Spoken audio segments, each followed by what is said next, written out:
Hello and welcome back to my channel, I suppose. Today I've got a guest with me talking. And we're going to talk a bit about their experience basically, but I guess we'll get more into it when I go into the questions and start with letting my guest introduce themselves. Hi, my name is Paige. I identify as panromantic asexual, and my pronouns are she, her. Perfect. And part of the reason why I wanted you on, or you sent me a video that you wanted me to watch about your parent accepting, to some extent, accepting your asexuality or acknowledging it.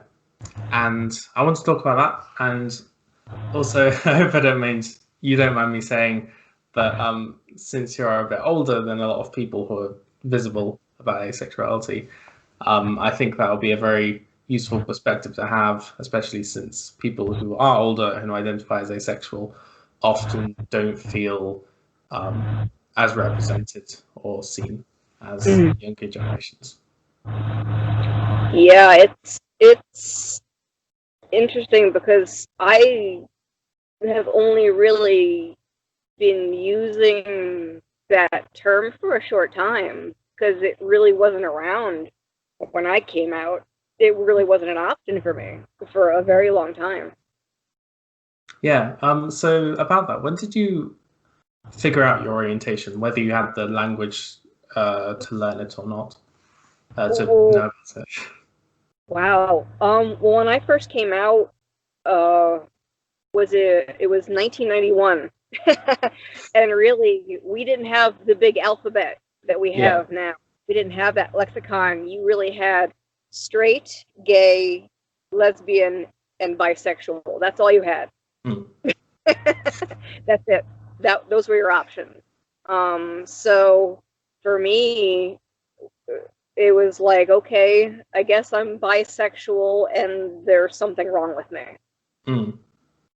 And it took me a very long time to figure out that, okay, this doesn't feel right. Telling people that I'm bisexual, it didn't work. Mm. It just didn't feel right. Yeah. But it's the only way I can explain it, and it was the best I had for a very Yeah. long time. And do you feel that friction was coming mainly from coming out to straight people, or maybe coming out to people within the LGBT plus community, or was it both? Oh, well, I mean, a lot of straight people thought I was cool and trendy, especially in the 90s.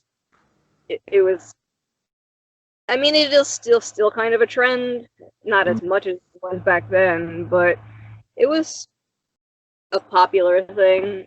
And you did have some people in the LGBT community who thought, oh, pick a side. And I guess I still get that sometimes. Oh, Mm. I've got a guest. Hi. Um, Yeah. but yeah, I got it back then. Pick a side. Choose one or the other. There was bi erasure back then, Mm. and I get it. I do still get pansexual and asexual erasure now. Um, I think not as much as I did then, Mm. which is good. I don't. I think one thing that I see a problem with is when I go to like Pride, I don't see as much representation at like booths and places to buy merchandise, Mm. which is kind of a shame. But I don't get as much. I don't get as much flack from people as Yeah. I did coming out as bisexual in like the 90s. Mm. Yeah, I think it's definitely Oh. gotten better, but there is still a lot of erasure of bi and pan people because they'll be like, "Oh, you're dating a person of the same gender, therefore you are gay," or and then if you start dating someone the opposite gender, then you're straight. You can't. Some people say that that's how it is, whereas you're not straight or gay. You're just bi/pan. Yeah, one thing I do notice from people that I know personally is I know people who are bisexual who will suddenly start dating one person of a certain gender, and then they will suddenly call themselves either gay or lesbian, which confuses me. And I don't think that that's really. I think that adds to the confusion at large, but I don't know. It's hard to explain. I don't know. I don't think that they really explain themselves to the community very well, and I think that that adds to the confusion. I think, but I don't know. It's hard to explain. Yeah. But yeah, circling back to the other half of your orientation, you mentioned that you thought maybe you're bisexual, but something was wrong with you. So I just wanted to talk a bit about what your life was like when you knew you're asexual, but you didn't have the language for it. Did you struggle not knowing, or did it bother you? I did. Back then, I thought maybe it was something physically wrong with me or chemically wrong with me, because I spent most of my childhood on antidepressants. And of course, they always tell you that one of the side effects of antidepressants is problems with your libido. So I thought, oh, I spent all of my childhood and all of all of that time developing on antidepressants. Maybe that had something to do with it. And I never got a straight answer from doctors. So of course, when you're growing up, you don't know. And you're not a doctor, so you don't know really, is that why? So it was always guessing, is that my problem? So it was always just, I spent so much time just being confused. And we didn't have the knowledge that we have now. And we didn't have all of the terms that we have now, and we didn't have the internet and the community that we have now. So it's just a lot of time being alone and not knowing. Yeah. I suppose the internet, even in particular, is very useful for finding that sense of community, especially with a community as small as the asexual one. So when did you actually find out about asexuality and then subsequently start identifying as such? The early aughts. So it took me a very long time. I suppose that's about when these things started popping up, like Avon and other forums. Was that? I assume it was through the internet that you found out about it? Yeah. Cool. So I kind of mentioned or hinted at this earlier, but have you come out to friends and family, and how have they reacted, especially those who knew you for a long time? Well, I came out to friends, like I said early on, as bisexual, and just through time, it just coming to them and saying, okay, well, things have changed. And most of them were a little confused at the change in terminology, and some were okay with it, some were not. Family,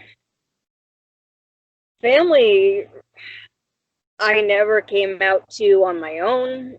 Just not that I had a terrible family, it's just, I don't know, they were never the easiest as far as understanding. They kind of found out on their own. Yeah. And it wasn't good. I didn't speak to my parents, I didn't speak to my dad for 20 years. He turned his back on me and basically said I was no longer part of the family. And it wasn't the asexuality, it was, at that point, at that time, it was the bisexuality. And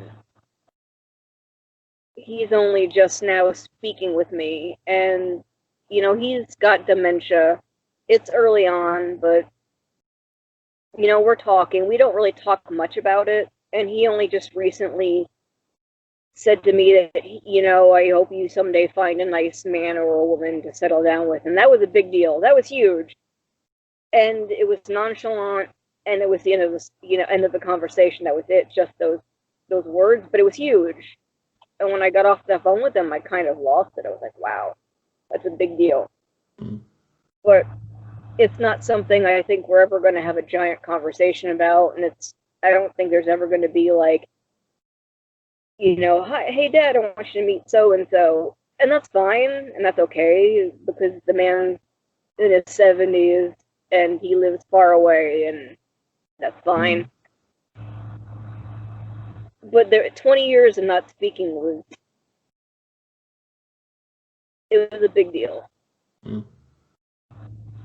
And I think that's now why at my age, I'm in my 40s, I spend so much time putting myself out there to the younger people, saying, hey, if you need somebody, I'm here for you. Mm. It doesn't have to be even just the younger people. It could be anybody of any age. I'm like, look, I've been there. I may have not have been abused or anything like that, but it hurts, and I know that, and I'm here for you. Mm. I'm a total stranger, and I'm here for you because, you want a mom figure in your life, I'll be there for you. And I want to do that for anybody in the community, because I know how it feels to lose a parent because of their sexuality and, their orientation. And it's like, I don't think anybody should ever have to do that. And I want to offer myself as, a mom figure now. If I can do for anybody. Yeah, and I think a lot of people will value that because it is such a difficult issue to bring up, LGBT plus orientations, especially when your family isn't necessarily accepting of that or understanding of that. And I know from my part, I've been incredibly fortunate in that my mum would accept me no matter what. So I think it's definitely incredibly valuable for people to have someone they can look up to, even if they're not biologically related to them or don't know them at all, just to kind of lean on them or look up to them as a parental figure.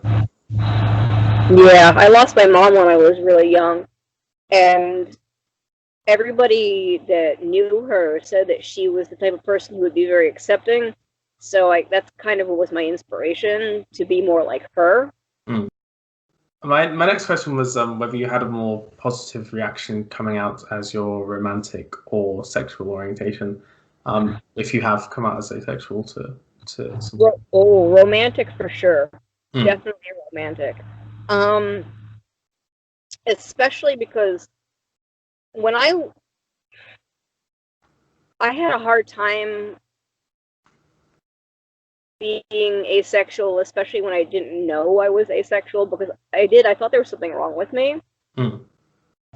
So the first thing I did when I turned 18 is I dove into adult entertainment and sex work. Mm. I was a stripper, I did porn, I did all of that for 20 years, from the age of 18 onwards. Mm. So a lot of people that I know, especially like friends and coworkers, for 20 years, a lot of people, they know me through that. Mm. So a lot of my friends just know me that way. So when I realized that I was asexual and I presented that to them, they're like, oh, so you don't actually like sex? It was all just an act? I'm like, well, yeah, it was just work. It was just a job. I didn't actually enjoy it. So when people think of me as bisexual and then later panromantic, they're like, oh, that's cool. That's awesome. You like, men and women and other people, and that's awesome. But when they realize that I don't actually like sex, that's actually a turn off. They don't like that. So panromantic, oh, that's awesome. Asexual, not so cool. And it's always been that way. Even when I was younger and I didn't necessarily know that I was asexual, people thought it was neat and trendy that I was into guys and girls and everybody else in the spectrum. But the fact that I really didn't want to have sex with people wasn't so popular. Yeah. So feel free not to answer this. But do you think then with your sex work that your bisexuality, as you identified at the time, was fetishized almost? I think it definitely was. I think a lot of people, I think so. I think it was. But as soon as people realized that I was attracted to men and women and everybody, but I didn't really want to have sex with them. That people went, not so much. Yeah, I think I know I've been in a relationship in the past where my boyfriend wasn't really comfortable with the fact that I couldn't be sexually attracted to him, and so we kind of stopped having sex, not because I wasn't up for it, because I'm fine having sex as an asexual person, but because he didn't like it in the context where I wasn't sexually attracted to him, because he needed that for himself, which is fair enough. But yeah, I can understand that making it a lot more difficult to come out as asexual as compared to as panromantic. Oof, I'm losing my words. Cool. So next thing we have is whether you have any advice for coming out. Oh, wow. Giving people advice is hard because it's such an individual thing. It's hard to give a very blanket type of advice. I know a lot of people tell people, it's going to get easier, it's going to get easier, but a lot of times it doesn't get easier. But I think the fact that it doesn't get easier is almost in a way helpful, because it's the hardships that really define us and make us who we are. And we have to take all of our hardships as almost like learning moments. I have a tattoo on my arm, and it's lyrics from an 80s song, and it says, "All these scars are mine." And it's basically everything bad that's happened to me is a learning experience that's made me who I am. And I know that there's times where you really want to just give up and die, but you can't, because you can't just give up and let all the bad stuff win. Because someday, like with me, it took 20 years for my dad to say the thing that he did. And finally, oh my God, something amazing happened. And it did. And it took 20 years.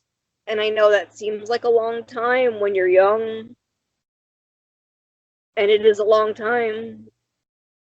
But here I am, almost 43 years old, and finally I can breathe. And I have all these scars that have made me the person who I am. You say it's worth waiting for, because if you had given up, then you wouldn't have got to this point where you would have heard those words. But you can't just expect it, to take a couple years or You know, it's going to take time. It may take a long time. It may take 20 years. It may take 30 years, but it's,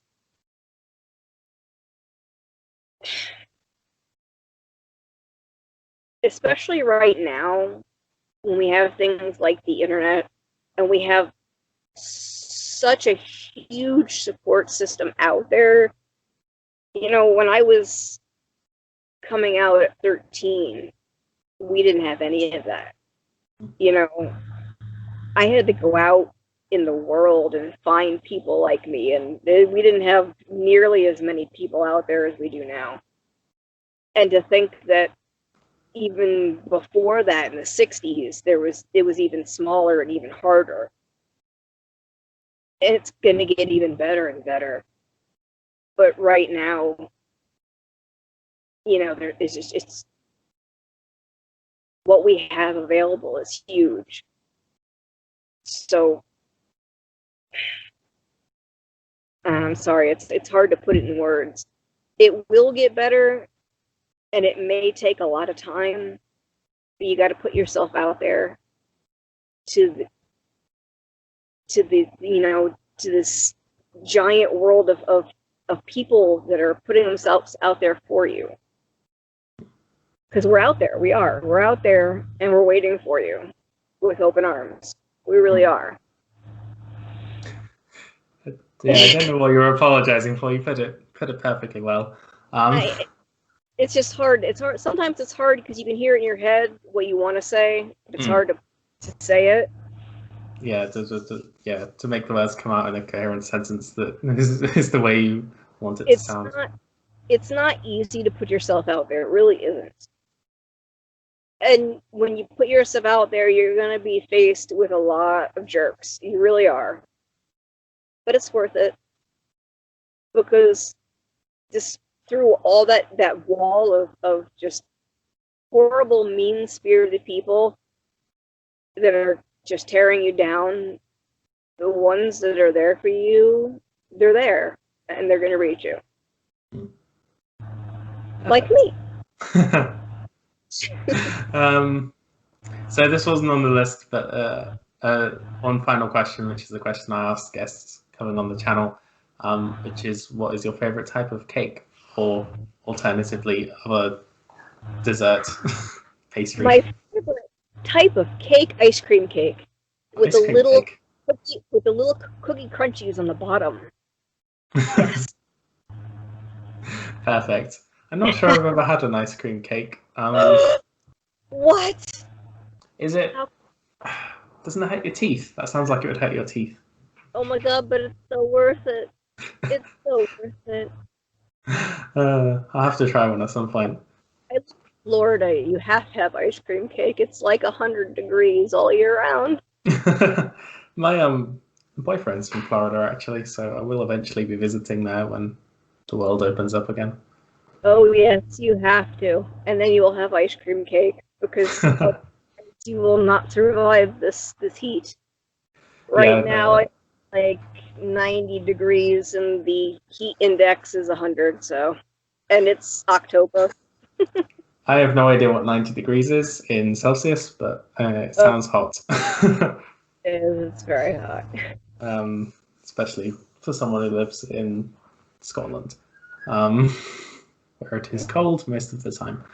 But yeah, I think that's all that we had to talk about today, unless you have anything else that you want to mention before rounding up. No, I don't. I can't think of anything. No, that's fine. Yeah, I just want to say thank you for coming on, because I think, like I said earlier, this is going to be very valuable for a lot of people. I hope so. I hope I didn't completely fail. No, it was great. You did a good job. Thank you. I'm very good at this either, so cool. I guess I'll do my outro, which is always very awkward to do when someone else is watching me. Hey, I used to do Twitch like every day for years, so I know how weird sometimes outros can be. If you if you enjoyed this video, then please leave a like. I post videos every Saturday, so if you want to see more, then feel free to subscribe. That is all I had to say today. Have a wonderful day, and I shall see you next time.